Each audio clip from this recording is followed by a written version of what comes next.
So we now enter the famous episode of Govardhan Leela. We see in Dashama Skandha how every episode is increasing in its beauty and is celebrated. As we know, Krishna is called as Giridhari or Govardhandari because of this one pastime, one Leela, which is highly celebrated in so many songs and so many various artworks and so on. So, as we saw, it all begins because of Indra's pride. Indra wanted to inundate Vrindavan because he was refused his worship. So, when Nanda, as we saw, was going to offer a great worship for Indra as they were doing, Krishna stopped it. So, there also, Krishna, we can see how he did not let something continue mechanically just because they were doing it for all these years. It is good to inquire into why we are doing what we are doing and not be caught in blind superstitions or partial ideas of religion and so on. So that's what Nanda was doing because his ancestors were doing it, and Krishna stopped it. Krishna said, you don't have to worship Indra or Varuna or Agni or all these devatas. You don't have to propitiate the planets and all the rest. All you have to recognize is everything comes forth from the one supreme being, one supreme source.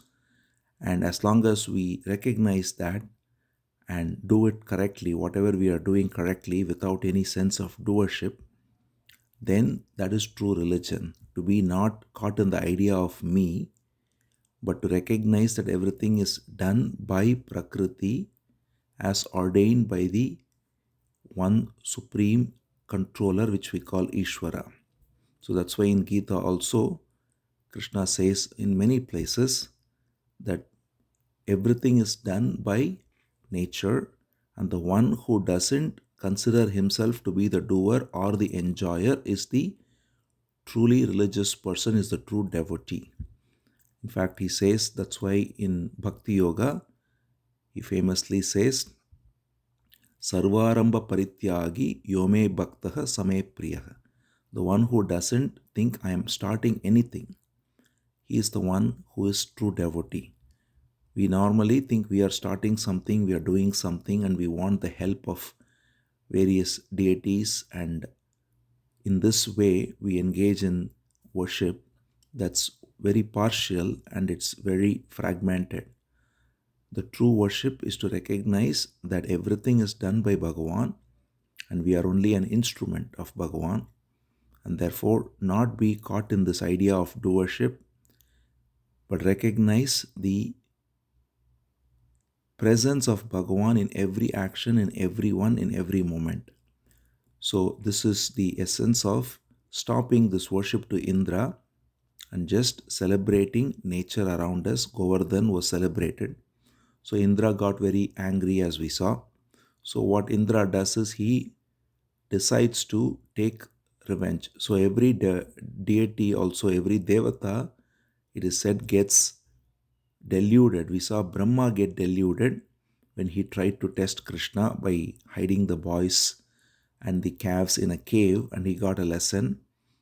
Now Indra is getting deluded too. So he tells himself, it says here, Vachalam Balisham Stambam Agyam Panditamaninam Krishnam Martyum Upashritya Gopame Chakrurapriyam. He says very strongly, these gopas, these cowherd men and women, they are considering this small boy, Krishna, and he gives a bunch of adjectives for Krishna. He says he's just Vachalam, he just talks. Balisham, he is too young. Stambam, he is simply proud without recognizing who he is. Agyam, he doesn't know anything. Panditamaninam, he considers himself wise. Krishnam, Martyam, Martya means he is mortal. And they are taking shelter in this Krishna without recognizing my supremacy. But the amazing thing about this verse is the beauty of Sanskrit also is that every word he uses against Krishna is actually also a praise of Krishna, because Vachalam can also be said as someone who is very good with speech. Balisham means one who is very pure and innocent. Pandita Maninam means the one, here the direct meaning is he considers himself to be a wise man, but it is also interpreted as the wise regard him highly. Krishnam. So, in this way, whatever he says, though he says out of his arrogance, it ends up being a glorification of Krishna too. In any case, he thinks that Krishna is full of this arrogance, and because of this, he thinks as a small boy he can stop this worship. Who is he to do that? Let me teach a lesson. So he directs this great set of destructive clouds. They are called as Samvartaka. So Samvartaka is the name for the clouds and the rains that are sent during deluge of a massive kind. And he sends these clouds to Vrindavan, and the place is getting inundated with rains. And when they see this happening, immediately, of course, all the gopas and all the gopis go to Krishna, say, this rain is increasing, we have to do something. We don't know what to do. All the cows and the cattle and agriculture, everything is affected. So Krishna says, do not worry. And he immediately goes to the same Govardhan. And it is said here that very beautifully, Krishna picks it up like one would pick up a mushroom. So Krishna's great siddhis we have seen in so many cases, how he, as a small baby, he killed Putana, how he subdued the demon Trinavrata who was coming as whirlwind, and so many other cases. Here, to reveal his supreme power, he picks up with his left hand, with his, in fact, the pinky finger of his left hand, the Govardhan mountain. And not only does he pick this mountain up, but it is said that he, through his yogic powers, he is stopping the rain from rising up the ground level in terms of the waters beyond a certain point. So nobody is getting submerged. Indra is getting bewildered by it. He sends more and more rain. How much ever rain he sends, it seems that the earth is absorbing it and the water levels are not rising beyond a certain point. And Krishna has lifted up this Govardhan mountain in his finger, and he says, all of you come underneath this shade. So everyone, all the cowherd men, women, the cattle, everything is come under this mountain. And not only that, he expands the size of the mountain so that the mountain can cover shade for the whole of Vrindavan. And in this way, Krishna stands in this most beautiful celebrated posture where he is again having one leg crossed over the other, bent at his hip, his left hand alone lifted, his left finger supporting this Giri Govardhan, and thereby he is eternally known as Giridhari. And that is the favorite name, in fact, as many may know, of Meera in her bhajans. She always referred to Krishna as Giridhari. Giridhari means the one who carries the mountain, and that is exactly because of this beautiful pastime. And it is said that Indra sends the rains for 1 week. So he thinks still that how long can this go on? Let me inundate the whole place, and he sends more and more fierce clouds and lightning and rain. And it goes on for a week, and Krishna is holding this with his left pinky finger, this mountain, and nothing seems to affect it. And not only that, Krishna, by his yogic powers, removes the thirst, removes the hunger, any of the other things that might bother the men and women and boys and girls who are there, and including the cows and the calves. All of them are resting peacefully without any body consciousness whatsoever. So it's not just that they were protected physically from the rain, they were completely removed of any kind of attachment to the body. They were totally in the bliss of being present next to Krishna, They didn't feel hunger, they didn't feel thirst, they didn't sleep, they didn't have any other normal kinds of requirements that keep us from not being able to hold on to anything. For a whole week, they were able to completely be submerged in Krishna's presence, in the grace of Krishna. Balaram was there.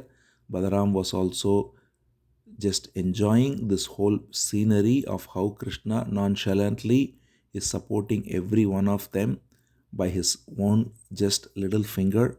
And Yashoda, Rohini, all of them are very happy. So after this goes on for a week, finally Indra recognizes his folly and he stops the rains because he realizes that no matter how much rains he sends, nothing is going to happen. And then the rains are gone, the clouds are removed, and then the sun comes out. And then in Krishna then asks all the Gopas and Gopis to now go back, and he puts back Govardhan mountain exactly where it was. And then it is said that Yashoda and Rohini and Nanda, all of them were so joyful, so happy that Krishna did this, and they all hugged him with so much love. It says, Yashoda, Rohini, Nando, Ramascha, Balinam Baraha, Krishnam Alingya Yujur Ashisha Sneha Kataraha. So with great sneha, with great affection, great love, they were doing alinganam, that is, they were hugging Krishna with such love. All of them, Yashoda, Rohini, Nanda, Balaram, all of them, and they all expressed their great delight. And in this way, the beautiful Govardhan Leela was executed by Krishna. Now, seeing this, Nanda, after this is over, it is said that some of the senior cowherd men, they all go to Nanda, and now they finally are bewildered because until now, as we saw, every time Krishna did something very tremendous, they would somehow either consider it as an accident of some kind or something that happened just like that.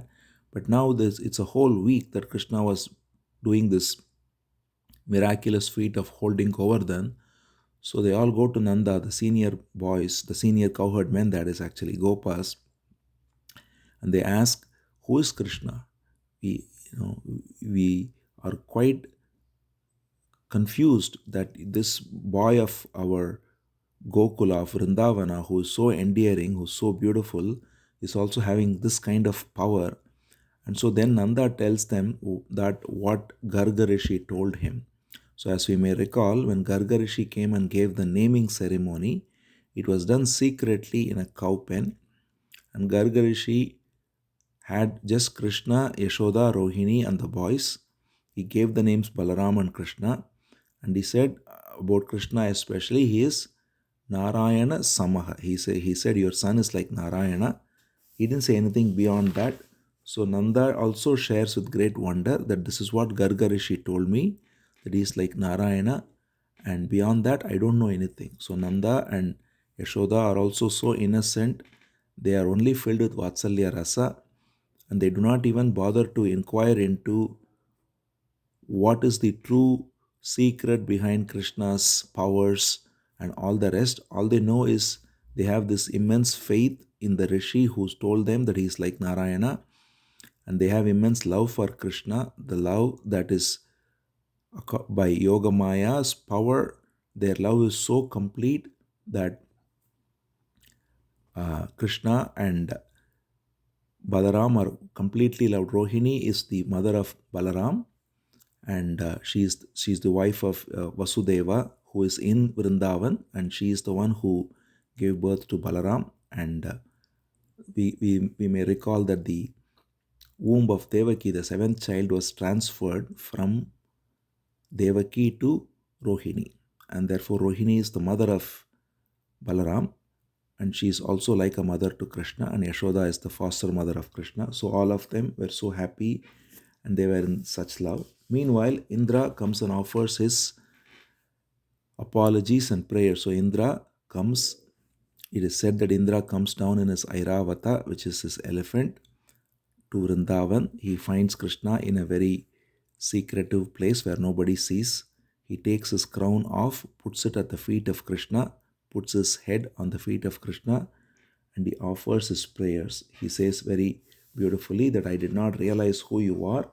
Now I recognize that you are pure embodiment of the Supreme, and I was a fool in trying to test you. He says, Vishuddha Sattvam Tavadhama Shantam Tapomayam Dvasta Rajas Tamaskam Maya Mayoyam Gunasampravaho Navidyate Te Agrahananu Bandha. He says, Vishuddha Sattvam, you are the pure embodiment of that which is beyond Tamas, Rajas, and Sattva, and your very abode is Shanti, peace. He says, Tavadhama Shantam, you are the embodiment of peace, and you are the repository for all austerities, Tapomayam. And I, without recognizing, due to your own Maya, I tried to test you, and thereby I got a lesson. He says then beautifully, he says to Krishna, you are my father, my teacher, the Lord, and you are time itself. And it is quite bewildering that you are in the form of this small boy who's so attractive and charming and who looks very innocent, and yet you have all these powers. He says, Pita Gurustvam Jagatam Adhisho Duratyah Kala Upata Dandaha Hitaya Svechatanubihi Samihase Manum Vidunvanja Gadisha Manina. So he says, Pita Guru Stvam, you are the father, the Guru, the Lord, and Kala. So you are time itself. So time which makes everything happen, which destroys everything eventually too. He says that you are, as Krishna says in the Gita too, Kalosmi aham lokakshayakrit. I am time that destroys this world as well. So everything that comes, that remains, that is dissolved, is all happening in this one supreme being who is Krishna. Therefore, Indra offers his prayers and he says, Namastubhyam Bhagavate Purushaya Mahatmane Vasudevaya Krishnaya Satvatam Pataye Namaha.